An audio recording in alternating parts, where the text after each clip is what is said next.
انا انزلنا التوراة فيها هدى ونور يحكم بها النبيون الذين اسلموا للذين هادوا والربانيون والاحبار بما استحفظوا من كتاب الله وكانوا عليه شهداء فلا تخشوا الناس واخشوني ولا تشتروا بآياتي ثمنا قليلا ومن لم يحكم بما انزل الله فاولئك هم الكافرون صدق الله العظيم رب اشرح لي صدري ويسر لي امري واحلل عقدة من لساني يفقهوا قولي اللهم ربنا الهمنا رشدنا واعذنا من شرور انفسنا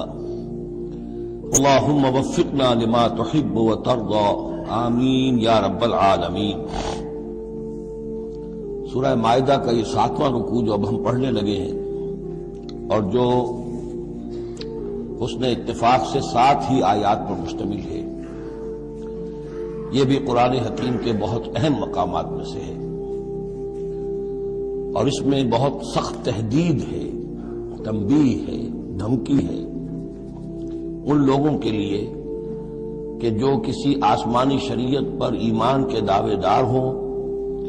اور پھر اس کے بجائے کسی اور قانون کے اوپر اپنی زندگی گزار رہے ہوں۔ قرآن حکیم میں عام طور پر، جیسا کہ میں مختلف مواقع پر نوٹ بھی کراتا رہا ہوں، طویل صورتوں میں کہیں تو 3 آیتوں کے چھوٹے گروپ آپ کو ملیں گے جو بہت جامع ہیں، جیسے سورہ آل عمران کی آیات 102، 103، 104 نہایت جامع۔ اسی طریقے سے ابھی سورہ مائدہ کے اندر بھی ایک اور مقام آئے گا 3 آیات پر مشتمل، نہایت جامع۔ کہیں کہیں 7 آیتوں پر مشتمل مقامات ہوتے ہیں جو بہت جامع ہیں، جیسے 7 آیتیں سورہ بقرہ کے 5ویں رکوع کی کہ بنی اسرائیل سے خطاب میں جو ابتدائی انداز تھا دعوت کا، اس کے ضمن میں وہ بمنزلہ فاتحہ ہے۔ اسی طرح یہ مسلمان امتوں کے ضمن میں قانون شریعت کی تنفیذ اور اس کی جو اہمیت ہے اور اگر اس پر عمل نہ کیا جائے تو اس کا اللہ تعالیٰ کی نگاہ میں کیا مقام ہے، اس مسئلے پر یہ اہم ترین مقام ہے، یہ اس کا یوں سمجھیے کہ ذروۂ سنام ہے۔ انا انزلنا التوراۃ، ہم نے ہی نازل فرمائی تھی تورات، فیہا ہدی و نور، اس میں ہدایت بھی تھی، نور بھی تھا۔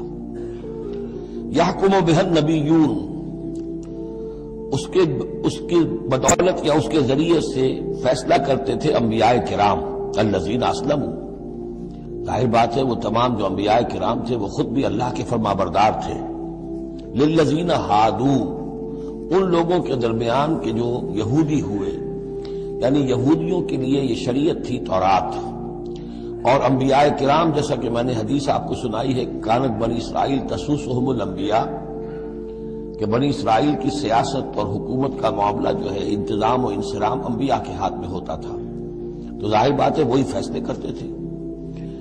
یحکم بہا النبیون الذین اسلموا، فیصلے کرتے تھے ان کے ذریعے سے وہ انبیاء کے جو خود اللہ کے فرمانبردار تھے یہودیوں کے معاملات میں، اور فیصلے کرتے تھے والربانیون، اور جو ان میں درویش ہوتے تھے، اللہ والے ہوتے تھے، علماء ہوتے تھے، علماء حق، والاحبار،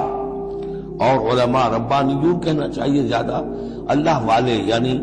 جو صوفیہ ہمارے ہاں مثلا اولیاء اللہ، اور احبار علماء کے لیے ہے، بما استحفظوا من کتاب اللہ، بسبب اس کے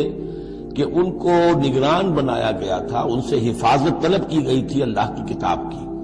یعنی اللہ کی کتاب کی حفاظت کا ذمہ دار بنایا گیا تھا علماء کو کہ تمہیں اس کی حفاظت کرنی ہے، وَكَانُوا عَلَيْهِ شُهَدَاءَ، اور وہ اس پر گواہ تھے، فَلَا تَخْشَوُا النَّاسَ وَاخْشَوْنِي، تو ان سے کہہ دیا گیا تھا کہ تم اللہ سے مت ڈرو، مجھ سے ڈرو، تم لوگوں سے مت ڈرو، مجھ سے ڈرو، وَلَا تَشْتَرُوا بِآيَاتِي ثَمَنًا قَلِيلًا، اور میری آیات کو حقیر سی قیمتوں پر فروخت نہ کرو، یعنی تورات ہے، اس کا قانون ہے، اس کے مطابق فیصلے کرو، لوگوں کو پسند ہو یا ناپسند ہو، اس سے بالکل تمہارا کوئی سروکار نہیں ہونا چاہیے، تمہیں تو دیکھنا چاہیے کہ حق کیا ہے۔ اب آ رہی ہے وہ کانٹے والی بات، وَمَن لَّمْ يَحْكُم بِمَا أَنزَلَ اللَّهُ فَأُولَٰئِكَ هُمُ الْكَافِرُونَ، اور جو اللہ کی اتاری ہوئی شریعت اور قواعد و ضوابط کے مطابق فیصلے نہیں کرتے وہی تو کافر ہیں۔ بتوں سے تجھ کو امید ہے، خدا سے نہ امیدی، مجھے بتا تو صحیح اور کافری کیا ہے۔ وَكَتَبْنَا عَلَيْهِمْ، اور ہم نے لکھ دیا تھا ان کے ذمے، واجب کر دیا تھا ان پر، فیہا اس کتاب میں، تورات میں، ان نفس بالنفس، کہ جان کے بدلے جان ہوگی، والعین بالعین، آنکھ کے بدلے آنکھ، والانف بالانف، ناک کے بدلے ناک، والاذن بالاذن، کان کے بدلے کان، والسن بالسن، دانت کے بدلے دانت، والجروح قصاص، اسی طریقے سے زخموں کا بدلہ بھی ہوگا برابر کا۔ فمن تصدق به فهو کفارۃ اللہ، پھر جو کوئی اس کو معاف فرما دے تو یہ اس کے گناہوں کا کفارہ بن جائے گا۔ یعنی کوئی شخص قصاص نہیں لیتا، کسی نے اس کا کان کاٹ دیا، اب وہ جواباً کان کاٹنے کا حقدار ہے، لیکن اگر وہ معاف کر دیتا ہے تو اپنے بہت سے گناہوں کا کفارہ بنانے گا۔ یا یہ کہ وہ شخص جس نے جرم کیا تھا، جب اسے معاف کر دیا گیا تو پھر اس کے ذمے سے گناہ جو ہے وہ دھل گیا۔ وَمَن لَّمْ يَحْكُم بِمَا أَنزَلَ اللَّهُ فَأُولَٰئِكَ هُمُ الظَّالِمُونَ، اب دوسری مرتبہ دوہرا کر بات آئی، اور جو فیصلہ نہیں کرتے اللہ کی اتاری ہوئی شریعت کے مطابق تو وہی تو ظالم ہے۔ اور ظالم یہاں بمانی مشرک، ان الشرک لظلم عظیم، ایک قانون اللہ کا ہے، ایک قانون انسانوں کا ہے، ایک رواج کا ہے، ایک رومن لا ہے، ایک فلاں ہے، ایک پاکستانی قانون ہے۔ اب آپ فیصلے کس کے تحت کر رہے ہیں؟ اللہ کے قانون کے تحت یا کسی اور کے تحت؟ گویا کہ اب آپ نے اللہ کے قانون کے ساتھ ساتھ کسی اور کے قانون کو مان لیا، یہی شرک ہے۔ وَقَفَّيْنَا عَلَىٰ آثَارِهِمْ بِعِیسَىٰ ابْنِ مریم، پھر ان کے نقش قدم پر ہم نے بھیجا عیسیٰ ابن مریم کو، مصدقا لما بین یدیہ من التوراۃ، وہ آئے تصدیق کرتے ہوئے اس کی جو ان کے سامنے موجود تھا تورات میں سے،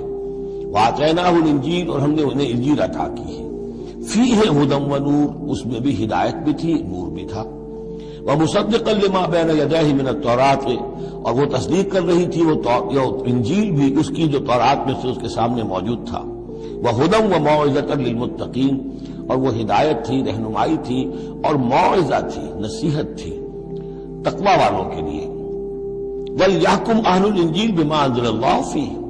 اور چاہیے کہ انجیل کے ماننے والے فیصلہ کریں اسی کے مطابق جو انجیل میں ہے۔ وَمَن لَّمْ يَحْكُم بِمَا أَنزَلَ اللَّهُ فَأُولَٰئِكَ هُمُ الْفَاسِقُونَ، اور جو لوگ نہیں فیصلے کرتے اللہ کے اتارے ہوئے احکام اور قوانین اور شرائع کے مطابق تو وہی تو فاسق ہیں، وہی تو سرکش ہیں، وہی تو ناہنجار ہیں۔ اب یہ ایک رکوع میں 3 مرتبہ دہرا کر یہ الفاظ آئے، وَمَن لَّمْ يَحْكُم بِمَا أَنزَلَ اللَّهُ فَأُولَٰئِكَ هُمُ الْكَافِرُونَ وَمَن لَّمْ يَحْكُم بِمَا أَنزَلَ اللَّهُ فَأُولَٰئِكَ هُمُ الظَّالِمُونَ وَمَن لَّمْ يَحْكُم بِمَا أَنزَلَ اللَّهُ فَأُولَٰئِكَ هُمُ الْفَاسِقُونَ۔ اب اس کو سامنے رکھیے، اور دنیا میں جو مسلمان ممالک ہیں، کتنے مسلمان ہیں جن میں کہ اسلام کا پورا نظام قائم ہو؟ کتنے ملک ہیں؟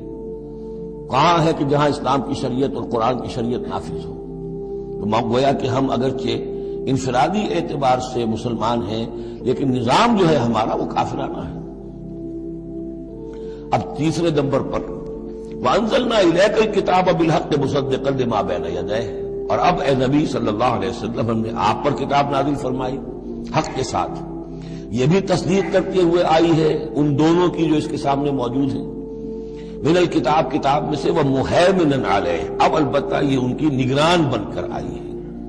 یعنی یہ کہ ان کے اندر جو تحریفیں ہو گئی تھی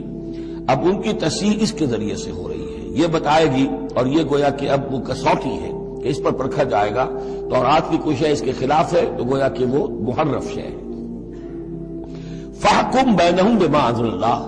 تو اب آپ کا فرض بھی یہی ہے کہ ان کے درمیان فیصلہ کیجئے اسی شریعت کے مطابق، قانون کے مطابق جو اللہ نے نازل فرمائی۔ وَلَا تَتَّبِعْ أَهْوَاءَهُمْ عَمَّا جَاءَكَ مِنَ الْحَقِّ، اور ان کی خواہشات کی پیروی کرتے ہوئے جو اللہ تعالیٰ کی جانب سے حق آپ کے پاس آیا ہے اس سے منحرف نہ ہو، مت پیروی کیجئے ان کی خواہشات کی، اور ان کی خواہشات کی پیروی کرتے ہوئے اما یعنی انما چھوڑ کر اس کو کہ جو حق آیا ہے آپ کے پاس۔ لِكُلٍّ جَعَلْنَا مِنكُمْ شِرْعَةً وَمِنْهَاجًا، تم سب کے لیے ہم نے ایک شریعت، ایک دستور اور ایک طریقہ کار جو ہے وہ طے کر دیا۔ یہ آیت بڑی اہم ہے، جہاں تک تو شریعت کا تعلق ہے تو یہ تو پہلے سے بہت واضح بات ہے، سب کو معلوم ہے، شریعت موسوی شریعت محمدی میں فرق ہے، صلی اللہ علیہ وسلم علیہ الصلوۃ والسلام، منہاج میں بھی فرق ہے۔ اس پر توجہ جو ہے اکثر و بیشتر جیسی ہونی چاہیے ہوتی نہیں ہے۔ مثلاً یہ کہ حضرت موسیٰ علیہ السلام کے منہاج میں ہم یہ دیکھتے ہیں کہ وہ ایک مسلمان امت کے لیے بھیجے گئے تھے. وہ امت جو کہ دبی ہوئی تھی، پسی ہوئی تھی، اس میں اخلاقی خرابیاں بھی تھیں، اس میں اور بھی دینی اعتبار سے ذوف بھی تھا، زوال بھی تھا، لیکن وہ آل فرعون کے ظلم و ستم کا تختہ مشق بنی ہوئی تھی. تو حضرت موسیٰ علیہ السلام کی بعثت میں یہ چیز بھی شامل تھی کہ ایک بگڑی ہوئی مسلمان امت کو کافروں کے تسلط سے، ان کے غلبے سے بچائے. اس کا ایک خاص طریقہ کار ہے جو اللہ تعالیٰ نے انہیں عطا فرمایا. حضرت عیسیٰ علیہ السلام بھی ایک مسلمان قوم کے اندر مبعوث کیے گئے، یہودیوں میں وہ مسلمان تھے، اور ان میں یہ ہے کہ علماء کے اندر بہت سا فتور پیدا ہو چکا تھا، بڑا فساد آ چکا تھا، اخلاقی، روحانی، ان کے معاشرے کے اندر گراوٹ تھی. دین کے صرف ظاہری احکام اور دین کے صرف قانونی اور ظاہری پہلو کے اوپر توجہ رہ گئی تھی، مقاصد دین، روح دین جو ہے وہ نگاہوں سے اوجھل ہو گئی تھی. تو اس اعتبار سے حضرت مسیح علیہ السلام کے لیے اللہ تعالیٰ نے ایک خاص منہاج جو ہے، خاص طریقہ کار انہیں عطا فرمایا. محمد الرسول اللہ صلی اللہ علیہ وسلم کو بھیجا گیا جو بالکل مشرک تھے، ان پڑھ تھے، کسی نبی کے نام سے بھی ناواقف تھے سوائے حضرت ابراہیم کے، اور وہ بھی نبی کی حیثیت سے نہیں، اپنی جد امجد کے طور پر. کوئی شریعت نہیں، کوئی کتاب نہیں،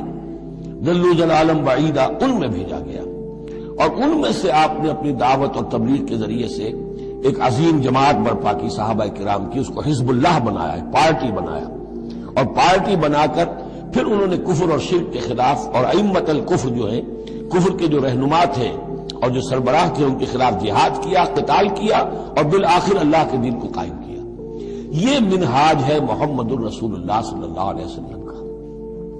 تو لِكُلٍّ جَعَلْنَا مِنْكُمْ شِرْعَةً وَمِنْهَاجًا، ہم نے سب کے لیے ایک شریعت اور ایک طریقہ کار، ایک منہاج، ایک منہج عمل جو ہے وہ معین کیا. وَلَوْ شَاءَ اللَّهُ لَجَعَلَكُمْ أُمَّةً وَاحِدَةً،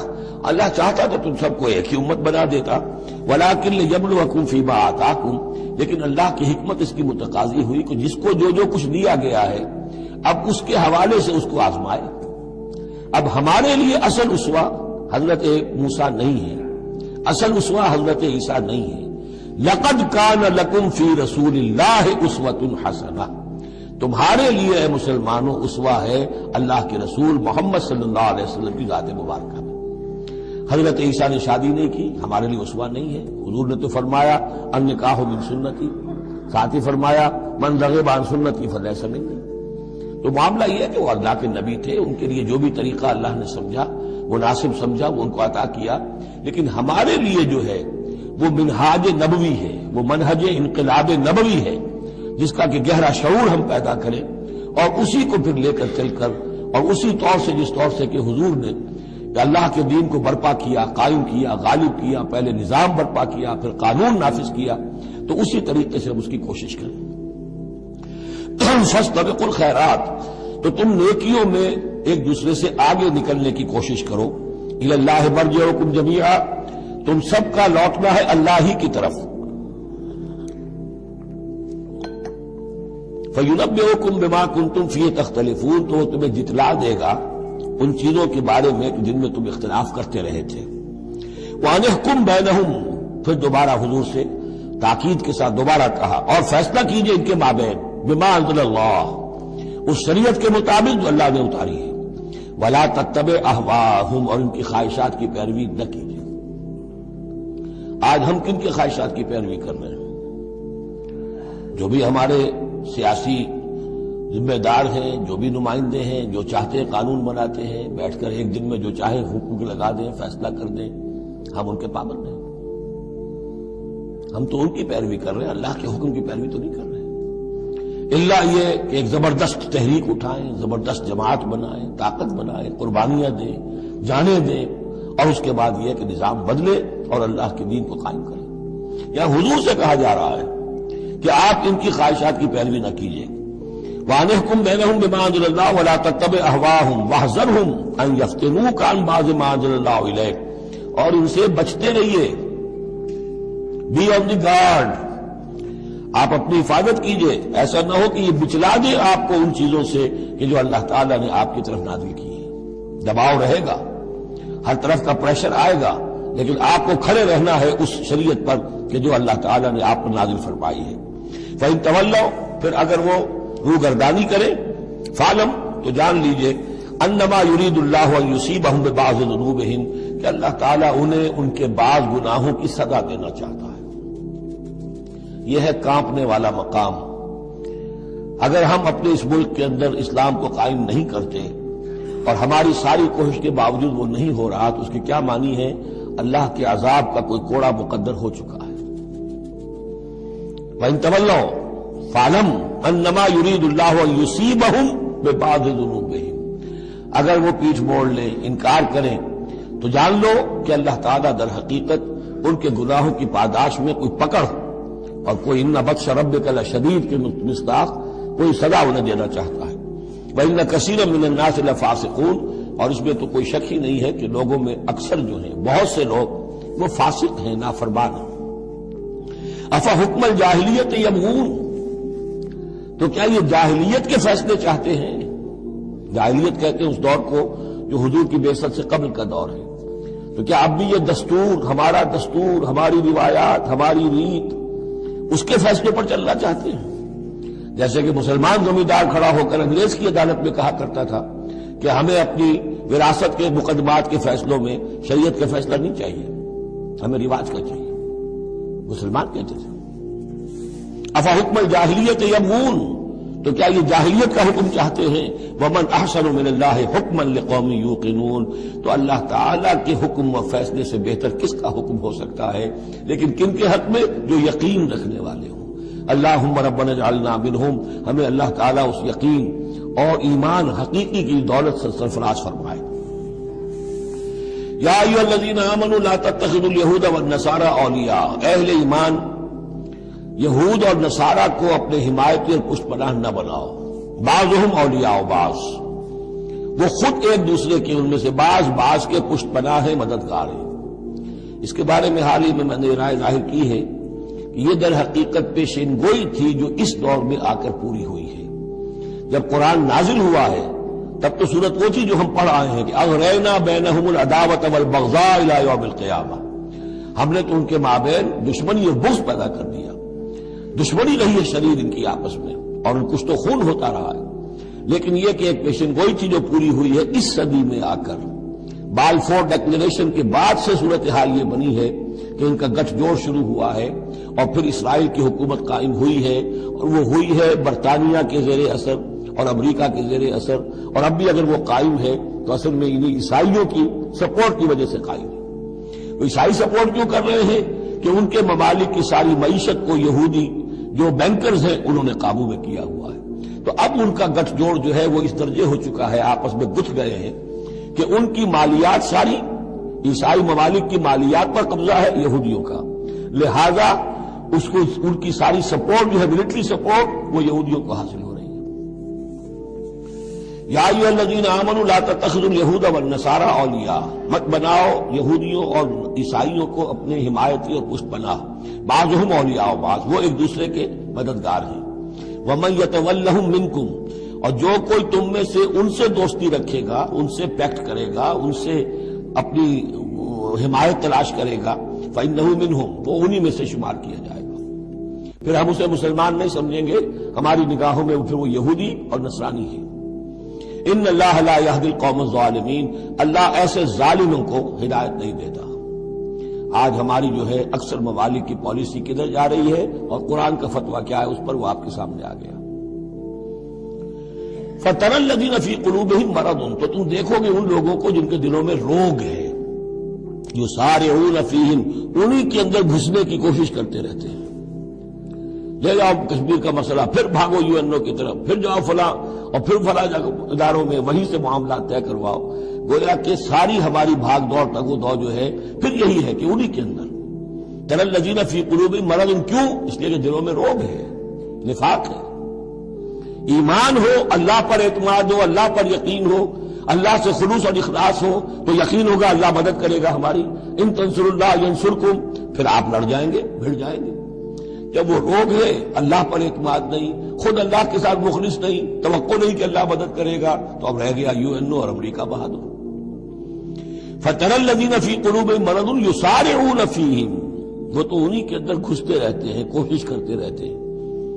یقولون نخشى ان تصیبنا دائرہ، اب وہ کہتے یہ ہیں کہ ہمیں اندیشہ ہے کہ کوئی گردش زمانہ جو ہے اس کی ہم پر جو ہے کوئی مصیبت نہ آ جائے، ہم اس کے لیے ان کا سہارا لیتے ہیں۔ فعسى الله ان ياتي بالفتح وامر من عنده، ہو سکتا ہے کہ اللہ تعالیٰ جلد ہی فتح لے آئے یا اپنے پاس سے کوئی اور ایسا فیصلہ ظاہر فرما دے، فَيُصْبِحُوا عَلَىٰ مَا أَصَرُّوا فِي أَنفُسِهِمْ نَادِمِينَ، کہ پھر جو کچھ وہ اپنے جیوں میں چھپائے ہوئے ہیں اس پر انہیں نادم ہونا پڑے۔ انہیں معلوم ہو جائے گا کہ جن پہ تکیہ تھا وہی پتے ہوا دینے لگے، پتہ چل جائے گا کہ وہی سب ہے کہ جو اصل دھوکہ دے رہے ہیں کہ جن پر ہم نے سارا تکیہ رکھا تھا۔ وَيَقُولُ الَّذِينَ آمَنُوا هَؤُلَاءِ الَّذِينَ أَقْسَمُوا بِاللَّهِ جَهْدَ أَيْمَانِهِمْ، اور اس وقت پھر اہل ایمان کہیں گے کہ یہ وہ لوگ ہیں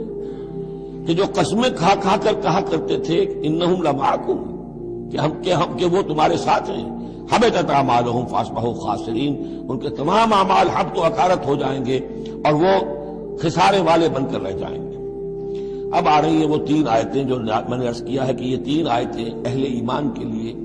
وہ اہل ایمان کے جو جد و جہد میں مبتلا ہو گئے، اللہ تعالی ہمیں بھی توفیق دے سب کو کہ کمر کسنے کے اللہ کے دین کو غالب کرنا ہے، اللہ کی شریعت کو نافذ کرنا ہے، ہمیں ظالم اور فاسق اور کافر کی حد سے نکلنا ہے، ہم پر اس کا فتویٰ نہ لگے اللہ کا، اس کے لیے جو ہے محنت کرنی ہے۔ اب محنت کرتے ہوئے ظاہر بات ہے کہ پھر بعض مراحل ایسے بھی آ جاتے ہیں کہ مشکلات ہوتی ہیں، مصائب آتے ہیں، تکالیف آتی ہیں۔ اگر اس مصیبت اور مشکل اور تکلیف میں آدمی کے قدم لڑکھڑانے لگے اور وہ کچھ پسپائی اختیار کرنا شروع کرے، تو یہ جو ایک نفسیاتی کیفیت ہے، جو لوگ اس میں مبتلا ہو گئے ہوں، یہ ان سے 3 آیتیں ہیں خطاب کرنے والی اہم ترین۔ یا ایھا الذین آمنوا من یرتد منکم عن دینہ، اے ایمان والو جو کوئی بھی لوٹ گیا تم میں سے اپنے دین سے، فسوف یاتی اللہ بقوم، تو ان قریب اللہ تعالیٰ تمہیں ہٹا کر ایک ایسی قوم کو لے آئے گا، یحبہم، جنہیں اللہ محبوب رکھے گا، ویحبونہ، اور جو اسے محبوب رکھیں گے، اذلۃ علی المؤمنین، وہ اہل ایمان کے حق میں بہت نرم ہوں گے، اعزۃ علی الکافرین، کافروں پر بہت بھاری ہوں گے، جو جاہدون فی سبیل اللہ، اللہ کی راہ میں جہاد کریں گے، ولا یخافون لومۃ لائم، اور کسی ملامت کرنے والے کی ملامت کا کوئی خوف نہیں کریں گے۔ اب یہاں چونکہ لفظ یرتد آ گیا ہے تو ایک وہ ارتداد ہے قانونی ظاہری، ایک شخص اسلام کو چھوڑے کافر ہو جائے، یہودی ہو جائے، نصرانی ہو جائے، ہندو ہو جائے، یہ تو قانونی مرتد ہے۔ ایک ارتداد ہے الٹے پاؤں پھرنا شروع کر دینا، پسپائی اختیار کرنا۔ اوپر تو اسلام کا لبادہ ہے، لیکن پہلے جد و جہد میں لگے ہوئے تھے، محنتیں کر رہے تھے، وقت لگا رہے تھے، ایثار کر رہے تھے، انفاق کر رہے تھے، بھاگ دوڑ کر رہے تھے، اب کوئی آزمائش آئی ہے، ٹھٹک کر کھڑے رہ گئے ہیں۔ کلما عدا لہم مشوا فیہ واذا اظلم علیہم قاموا، اور نہ صرف کھڑے رہ گئے ہیں بلکہ اب کچھ پیچھے ہٹ رہے ہیں۔ یہ جو ایک کیفیت ہے، تو فرمایا کہ تم یہ نہ سمجھو اللہ تمہارا محتاج نہیں ہے، تم اللہ کے محتاج ہو، تمہیں اپنی نجات کے لیے اپنے اس فرض کو ادا کرنا ہے۔ اگر تم نے پسپائی اختیار کی تو اللہ تمہیں ہٹائے گا اور کسی اور قوم کو لے آئے گا، کسی اور کے ہاتھ میں اپنے دین کا جھنڈا تھما دے گا۔ یا ایھا الذین آمنوا من یرتد منکم عن دینہ فسوف یاتی اللہ بقوم، اللہ لے آئے گا کسی اور قوم کو، یحبہم، اب یہ جو 3 جوڑے آئے ہیں، اللہ ان سے محبت کرے گا، وہ اللہ سے محبت کریں گے۔ اللہم ربنا اجعلنا منہم، اہل ایمان کے حق میں بہت نرم ہوں گے، وہ حلقہ یاراں تو بریشم کی طرح نرم، اور رزم حق و باطل ہو تو فولاد ہے مومن، اعزۃ علی الکافرین، کافروں پر بہت سخت ہوں گے۔ یہی بات آئی ہے پھر سورہ فتح کے اندر بھی، اشداء علی الکفار رحماء بینہم، آپس میں بہت رحیم اور شفیق، کفار پر بہت سخت۔ تیسرا جوڑا یجاہدون فی سبیل اللہ، اللہ کی راہ میں جہاد کریں گے، ولا یخافون لومۃ لائم، ان کے رشتہ دار، ان کے دوست کہیں گے کیا ہو گیا، دماغ خراب ہو گیا تمہارا، تم فینیٹک ہو گئے ہو، تمہیں اولاد کا خیال نہیں، تمہیں اپنی مستقبل کی فکر نہیں، ان کی پرواہ نہیں کریں گے۔ پھیرا نہیں واپس کوئی فرمان جنوں کا، اور تنہا نہیں لوٹی کبھی آواز جرس کی، خیریت جاں راحت تن صحت داماں، سب بھول گئی مصلحتیں اہل ہوس کی۔ اس راہ میں جو سب پہ گزرتی ہے سو گزری، تنہا پس زندہ کبھی رسوا سر بازار، کڑکے ہیں بہت شیخ سرے گوشہ ممبر، اور برسے ہیں اور گرجے ہیں بہت اہل حکم بر سر دربار۔ چھوڑا نہیں غیروں نے کوئی ناوی کے دشنام، چھوٹی نہیں اپنوں سے کوئی طرز ملامت، اپنوں سے کوئی طرز ملامت، چھوڑا نہیں غیروں نے کوئی ناوی کے دشنام، چھوٹی نہیں اپنوں سے کوئی طرز ملامت، اس عشق نہ اس عشق پہ نادم ہے مگر دل، ہر داغ ہے اس دل میں بجز داغ ندامت۔ ذالک فضل اللہ یؤتیہ من یشاء، یہ کردار ہے، یہ جوڑے جو ہیں تین دو لفظوں کے جوڑے، دو ترکیبیں ہیں، ان کو اچھی طرح ذہن نشین کریں، دعا مانگیں اللہ سے، اللہ ہمیں اس کردار کو عملاً اختیار کرنے کی توفیق دے۔ ذالک فضل اللہ یؤتیہ من یشاء، یہ اللہ کا فضل ہے، وہ دیتا ہے جس کو چاہتا ہے، واللہ واسع علیم، اللہ بہت وسعت رکھنے والا ہے، یعنی اللہ کے فضل کے خزانوں میں کمی نہیں ہے۔ اگر تم اپنے بھائیوں کو، دوستوں کو، عزیزوں کو، ساتھیوں کو، رفیقوں کو دیکھتے ہو کہ اللہ کا بڑا فضل ان پر ہوا ہے، کیسے کیسے انہوں نے مرحلے سر کر لیے، کیسی کیسی بازیاں جیت لی ہیں، تو اللہ سے فضل تلاش کرو، اللہ تمہیں بھی ہمت دے گا، اس لیے کہ اس دین کے کام میں اس قسم کا رشک جو ہے وہ پسندیدہ ہے۔ حضرت عمر کو تھا نا خیال، کیونکہ ایک خاص وقت اس وقت ان کے پاس دولت کافی تھی، جب غزوہ تبوک کے لیے حضور نے کہا ہے کہ انفاق کرو، انہوں نے سوچا کہ آج میں ابو بکر سے بازی لے جاؤں گا، اس لیے کہ آج کل کاروباری لوگوں کے پاس کبھی وہ ہوتی ہے کیش جو ہے نقد سامان کچھ ہوتا ہے، کبھی نہیں ہوتا، سارا معاملہ کریڈٹ پہ گیا ہوا ہے، لیکن یہ کہ اس وقت ان کے پاس تھا تو انہوں نے کہا کہ آج تو میں بازی لے جاؤں گا، لیکن حضرت ابو بکر جو کچھ تھا وہ سب لے آئے اور حضرت عمر آدھا لے کر آئے تھے، تو حضرت عمر نے کہا میں نے جان لیا ابو بکر سے آگے کوئی نہیں بڑھ سکتا۔ تو اس معاملے میں فاستبقوا الخیرات، نیکیوں میں، خیر میں، بھلائی میں ایک دوسرے سے آگے نکلو۔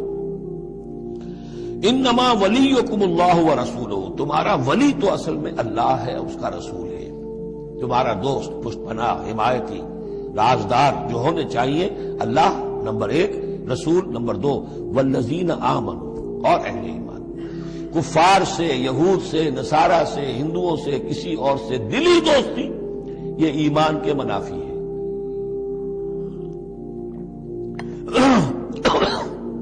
اگر دین کی غیرت ہوگی،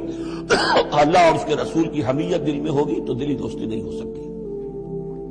انما ولیکم اللہ ورسولہ والذین آمنوا، الذین، اور یہ اہل ایمان کون سے اہل ایمان؟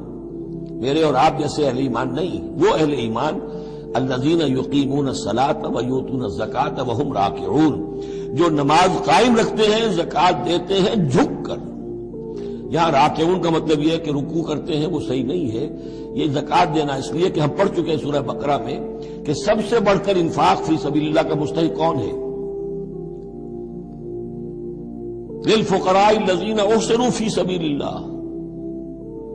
وہ لوگ جو اللہ کے دین میں ہمہ وقت ہمہ لگ گئے ہیں، ان کے پاس اپنی معاش کے لیے وقت نہیں ہے، وہ ہیں سب سے بڑھ کر مستحق۔ ظاہر بات ہے وہ فقیر اس معنی میں تو نہیں ہے کہ جھک کر آپ سے مانگیں گے، انہیں تو آپ کو جھک کر دینا ہوگا، آپ انہیں دیں اور وہ قبول کر لیں تو آپ ان کا احسان مانیے۔ وَيُؤْتُونَ الزَّكَاةَ وَهُمْ رَاكِعُونَ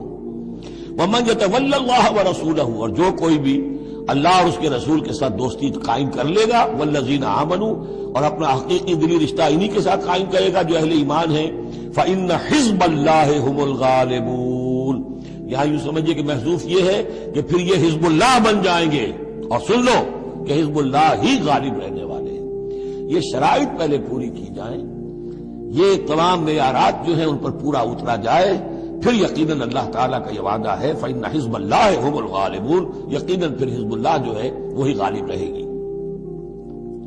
یا ایھا الذین آمنوا لا تتخذوا الذین اتخذوا دینکم ہزوا ولعبا من الذین اوتوا الکتاب من قبلکم والکفار اولیاء، پھر بات آ رہی ہے، اہل ایمان مت بناؤ ان لوگوں کو کہ جنہوں نے تمہارے دین کو ہنسی اور کھیل بنا رکھا ہے، ان لوگوں میں سے بھی کہ جنہیں کتاب دی گئی تھی تم سے پہلے، اور دوسرے کافروں سے بھی کسی کو اپنا ولی اور دوست مت بناؤ، نہ مشرکین میں سے نہ اہل کتاب میں سے۔ واتقوا اللہ ان کنتم مؤمنین، اور اللہ کا تقوی اختیار کرو اگر تم مومن ہو۔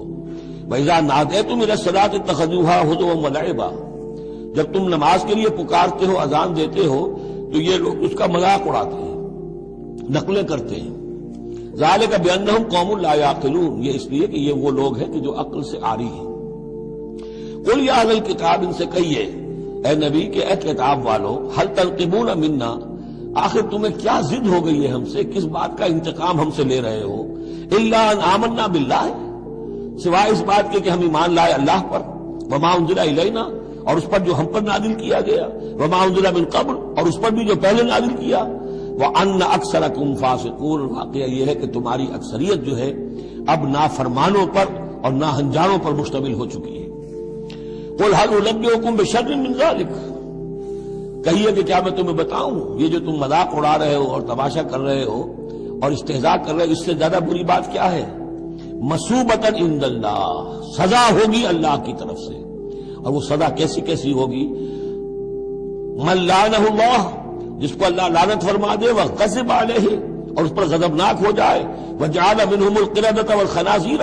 اور جس میں سے کہ پھر وہ بنا دے بندر اور خنزیر، وعبد الطاغوت، اور جنہوں نے بندگی کی شیطان کی، اولئک شر مکانا واضل عن سواء السبیل، یہ سب کے سب جو ہیں بہت دور کے درجے میں ہیں، بہت برے مقام میں ہیں، اور بہت دور چلے گئے ہیں، بہت ہی زیادہ بھٹکے ہوئے ہیں سواء السبیل سے۔ وَإِذَا جَاءَكُمْ قَالُوا آمَنَّا، اور جب وہ تمہارے پاس آتے کہتے ہیں ہم ایمان لے آئے، وَقَدْ دَخَلُوا بِالْكُفْرِ وَهُمْ قَدْ خَرَجُوا بِهِ، حالانکہ وہ داخل بھی ہوئے تھے کفر کے ساتھ اور نکلے بھی ہیں کفر کے ساتھ۔ میرے نزدیک یہ اشارہ ہو رہا ہے انہی لوگوں کی طرف جن کا ذکر سورہ آل عمران میں ہے، جنہوں نے فیصلہ کیا تھا کہ صبح کو ایمان لاؤ، شام کو کافر ہو جاؤ، تو وہ داخل بھی ہوئے ہیں تو کفر کے ساتھ، نکلے بھی ہیں تو کفر کے ساتھ۔ وہ داخل ایک لمحے کے لیے بھی انہیں ایمان کی کوئی حلاوت نصیب ہوئی ہی نہیں، شعوری طور پر یہ فیصلہ کر کے کہ رہنا تو ہمیں اپنے ہی دین پر ہے، لیکن دھوکے کی خاطر اور اسلام کی اور اس دین کی جو ساکھ بن گئی ہے اس ساکھ کو نقصان پہنچانے کی خاطر ہم یہ سازش کر رہے ہیں۔ وَإِذَا جَاءُوكُمْ قَالُوا آمَنَّا وَقَدْ دَخَلُوا بِالْكُفْرِ وَهُمْ قَدْ خَرَجُوا بِهِ وَاللَّهُ أَعْلَمُ بِمَا كَانُوا يَكْتُمُونَ، اور اللہ خوب جانتا ہے، خوب زیادہ واقف ہے جو وہ چھپائے ہوئے تھے۔ وَتَرَىٰ كَثِيرًا مِّنْهُمْ يُسَارِعُونَ فِي الْإِثْمِ، اور تم دیکھو گے ان میں سے بہت سو کو کہ بہت بھاگ دوڑ کرتے ہیں گناہ کے کاموں میں، والعدوان، اور ظلم کے کاموں میں، وَأَكْلِهِمُ السُّحْتَ، اور حرام کے کھانے پر، لَبِئْسَ مَا كَانُوا يَعْمَلُونَ، بہت ہی برا ہے وہ عمل جو یہ کر رہے ہیں۔ لولا ينهاهم الربانيون والاحبار عن قولهم الاسم واكلهم السحت، کیوں نہیں منع کیا اور کیوں نہیں منع کرتے ان کے درویش، ان کے صوفی، ان کے پیر و مرشد اور ان کے علماء ان کو گناہ کی بات کہنے سے اور حرام خوری سے۔ ہمارے پیر بھی حرام خوری سے روکیں گے نہیں، انہیں تو اس میں سے نذرانے مل جانے چاہیے، اللہ اللہ خیر سمجھا، کہاں سے کمایا، کیا کھایا، کہاں سے، اس سے کوئی بحث نہیں۔ لولا ينهاهم الربانيون، حالانکہ کام تو یہ تھا کہ اللہ والے جو ہیں وہ انہیں روکے، منع کرے، نہیں المنکر، امر بالمعروف جو ان کا فریضہ تھا۔ لبئس ما كانوا يصنعون، بہت برا ہے وہ کام جو وہ کر رہے ہیں۔ وقالت اليهود يد الله مغلولہ، اور یہود نے کہا کہ اللہ کا ہاتھ بند ہو گیا۔ مطلب یہ کہ ایک تو اس کا مفہوم یہ ہے کہ اللہ کی رحمت جو تھی ہمارے لیے وہ ختم ہو گئی، اس لیے کہ یہ رحمت جو تھی نبوت کی ہمارے لیے تھی، مختص تھی، اور یہ اب یہ ہاتھ جو ہے یہ دست رحمت اللہ کا ہماری طرف سے بند ہو گیا۔ یا یہ ہے کہ جیسے مذاق اڑایا کرتے تھے کہ اللہ جو ہے جب قرض حسنہ مانگتا ہے اس کا مطلب ہے اللہ فقیر ہے ونحن اغنیاء۔ ید اللہ مغلولہ غلت ایدیہم، ان کے ہاتھ بن گئے یا بن جائیں ان کے ہاتھ، ولعنوا بما قالوا، اور ان پر لعنت ہے اس کے سبب کہ جو انہوں نے کہا۔ بل یداہ مبسوطتان، اللہ کے دونوں ہاتھ تو کھلے ہوئے ہیں، ينفق کیف یشاء، وہ جیسے چاہتا ہے خرچ کرتا ہے۔ وَلَيَزِيدَنَّ كَثِيرًا مِّنْهُم مَّا أُنزِلَ إِلَيْكَ مِن رَّبِّكَ طُغْيَانًا وَكُفْرًا، اور یقیناً اضافہ کرے گا ان میں سے بہت سو کے لیے جو کچھ کہ اے نبی نازل کیا گیا آپ کی جانب آپ کے رب کی طرف سے، ان کی سرکشی میں اور کفر میں، یعنی ان کی ضد بڑھتی جا رہی ہے۔ اللہ کی طرف سے جو احسان بھی آپ پر ہو رہا ہے، آپ کے ساتھیوں پر ہو رہا ہے، اللہ جو فتحیں دے رہا ہے، جو دین کو رفتہ رفتہ غلبہ حاصل ہو رہا ہے، اس کے نتیجے میں صلح حدیبیہ کی بات تو بڑی تیزی کے ساتھ یہ سمجھیے کہ عرب کے اندر صورتحال بدلنی شروع ہو گئی۔ اب اس سے یہ کہ بجائے اس کے کہ اب بھی سمجھ لیتے کہ حق کیا ہے اور یکسو ہو کر اس کا ساتھ دیتے، اب ان کے اندر وہ جلن جو ہے اور حسد کی آگ بڑھتی جا رہی ہے۔ وَأَلْقَيْنَا بَيْنَهُمُ الْعَدَاوَةَ وَالْبَغْضَاءَ إِلَىٰ يَوْمِ الْقِيَامَةِ، اور ہم نے ان کے مابین قیامت تک کے لیے دشمنی اور بغض ڈال دیا ہے۔ کلما اوقدوا نارا للحرب، جب بھی کبھی یہ آگ روشن کرتے ہیں جنگ کے لیے، سازشیں یہ کرتے تھے۔ یہ ساری جنگیں جو ہیں خاص طور پہ غزوہ احزاب جو ہے وہ تو سب یہ یہودیوں کی سازش کے نتیجے میں ہوئی ہے۔ لہذا یہ سب کو ادھر ادھر جا کر سفارتیں بھیج کر لوگوں کو جمع کرتے تھے، تم آؤ باہر سے حملہ کرو، ہم اندر سے جو ہے تمہاری مدد کریں گے۔ تو یہ گویا کہ آگ بھڑکاتے رہتے ہیں جنگ کی۔ کلما اوقدوا نارا للحرب، جب کبھی بھی وہ کوئی آگ روشن کرتے ہیں آگ کی جنگ کی، اطفا اللہ تعالیٰ اس کو بجھا دیتا ہے۔ وَيَسْعَوْنَ فِي الْأَرْضِ فَسَادًا، اور پھر بھی یہ زمین میں فساد بچانے کے لیے بھاگ دوڑ کرتے رہتے ہیں. وَاللَّهُ لَا يُحِبُّ الْمُفْسِدِينَ، اور اللہ ایسے مفسدوں کو پسند نہیں کرتا. وَلَوْ أَنَّ أَهْلَ الْكِتَابِ آمَنُوا، اگر اہل کتاب ایمان لے آتے، وَاتَّقَوْا، اور تقوی کی روش اختیار کرتے، لَكَفَّرْنَا عَنْهُمْ سَيِّئَاتِهِمْ، ہم ان سے ان کی برائیوں کو دور کر دیتے. وَلَأَدْخَلْنَاهُمْ جَنَّاتِ النَّعِيمِ، اور ہم لازماً انہیں داخل کرتے نعمتوں والے باغوں میں. وَلَوْ أَنَّهُمْ، اب یہ آیت ذرا نوٹ کیجئے، اس لیے کہ یہاں پر اپنے آپ کو بھی رکھ کر سوچئے گا. وَلَوْ أَنَّهُمْ أَقَامُوا التَّوْرَاةَ وَالْإِنْجِيلَ وَمَا أُنزِلَ إِلَيْهِمْ مِنْ رَبِّهِمْ لَأَكَلُوا مِنْ فَوْقِهِمْ وَمِنْ تَحْتِ أَرْجُلِهِمْ، اگر انہوں نے قائم کیا ہوتا تورات کو اور انجیل کو اور جو کچھ کے نازل کیا گیا ان کی طرف، ان کے رب کی طرف سے، یہ کھاتے اپنے اوپر سے بھی اور اپنے قدموں کے نیچے سے بھی. یعنی ہم نے تورات دی تھی تو اس لیے دی تھی کہ ایک تو رکوع آ چکا، 7واں رکوع، کہ وہ فیصلے سارے کیے جائیں تورات کے مطابق. اس سے اگلی بات کیا ہے؟ تورات کے نظام کو قائم کرو. ایک تو جھگڑا ہے، مقدمہ ہے، فیصلہ کرنا ہے، وہ بھی کرنا ہے شریعت کے مطابق. ایک یہ کہ قائم کرنا ہے پورے اس نظام کو جو تورات نے دیا ہے، پورے اس نظام کو جو قرآن نے دیا ہے، اس کو قائم کرنا ہے. اگر انہوں نے قائم کیا ہوتا، وَلَوْ أَنَّهُمْ أَقَامُوا التَّوْرَاةَ وَالْإِنْجِيلَ وَمَا أُنزِلَ إِلَيْهِمْ مِنْ رَبِّهِمْ، اگر انہوں نے قائم کیا ہوتا تورات کو اور انجیل کو اور جو کچھ کے نازل کیا گیا ان کی طرف، ان کے رب کی طرف سے، لَأَكَلُوا مِنْ فَوْقِهِمْ، یعنی اللہ کی نعمتوں کی بارش ہوتی ان کے اوپر سے بھی، اور اللہ تعالیٰ کی نعمتوں کے دھارے پھوٹتے ان کے قدموں کے نیچے سے بھی، چشمے پھوٹتے. مِنْ فَوْقِهِمْ وَمِنْ تَحْتِ أَرْجُلِهِمْ مِنْهُمْ أُمَّةٌ مُقْتَصِدَةٌ، ان میں ہے کچھ لوگ، تھوڑے لوگ ہیں جو سیدھی راہ پر ہیں، درمیانی راہ پر ہیں. وَكَثِيرٌ مِّنْهُمْ سَاءَ مَا يَعْمَلُونَ، لیکن یہ کہ اکثر جو ہیں ان میں سے وہ لوگ ہیں کہ جو بہت ہی بری حرکتیں کر رہے ہیں، غلط عمل ہے اور ان کا رویہ نہایت غلط ہے.